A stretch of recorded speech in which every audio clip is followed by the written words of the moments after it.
अमरावती जिल्ह्यातील चांदूर बाजार येथे बार असोसिएशन चांदूर बाजारच्या वतीने तातडीची बैठक बोलावून चांदूर बाजार येथील न्यायालयीन कामकाजापासून अलिप्त राहण्याचा निर्णय सर्वानुमते घेत अहमदनगर जिल्ह्यातील राहुरी येथील ॲडव्होकेट राजाराम आढाव व त्यांची पत्नी मनीषा आढाव यांच्या निर्घृण हत्येचा या बैठकीमध्ये निषेध करण्यात आला। चांदूर बाजार बार असोसिएशनच्या वतीने तहसीलदार गीतांजली गरड यांना निवेदन देण्यात आलं। यावेळी दिलेल्या निवेदनामध्ये ॲडव्होकेट दाम्पत्याच्या निर्घृण हत्येची चौकशी CID कडून करण्यात यावी, ॲडव्होकेट प्रोटेक्शन ॲक्ट तातडीने लागू करण्यात यावा अशा मागण्या यावेळी दिलेल्या निवेदनामध्ये करण्यात आल्या।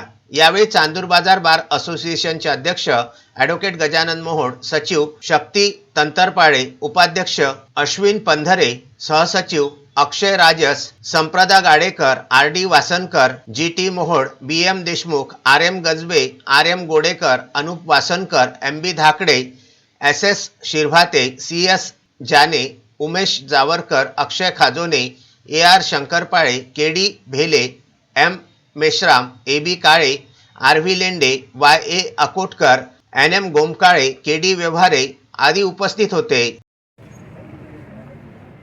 अहमदनगर जिल्ह्यातील राहुरी येथे झालेला प्रकार हा अतिशय वाईट झालेला आहे आणि या संदर्भात आम्ही निषेध व्यक्त करण्याकरता आज कामकाज बंद ठेवण्याचा निर्णय घेतलेला आहे आणि त्याच संदर्भात तहसीलदार मॅडम यांची भेट घेऊन त्यांना आम्ही याबाबत माहिती देण्यासाठी इथे आलेलो आहे। तसेच वकिलांच्या संदर्भात प्रोटेक्शन ॲक्टबाबत त्याची अंमलबजावणी होण्याकरता याबाबत सुद्धा आम्ही ठराव घेतलेला आहे आणि या कायद्याची अंमलबजावणी त्वरित होणे वकिलांच्या दृष्टीने महत्त्वाचे आहे। अहमदनगर जिल्ह्यातील राहुरी येथील राजाराम आढाव व त्यांची पत्नी सौ ॲडव्होकेट मनीषा आढाव यांची निर्घृण हत्या करण्यात आली। त्या अनुषंगाने आज दिनांक 29/1/2024ला चांदूर बाजार येथील न्यायालयाने कामकाजापासून अलिप्त राहण्याचा ठराव पारित केलेला आहे। त्याचप्रमाणे त्यांच्या हत्येची जी काही चौकशी आहे ती स्थानिक CID कडे सोपविण्यात यावी।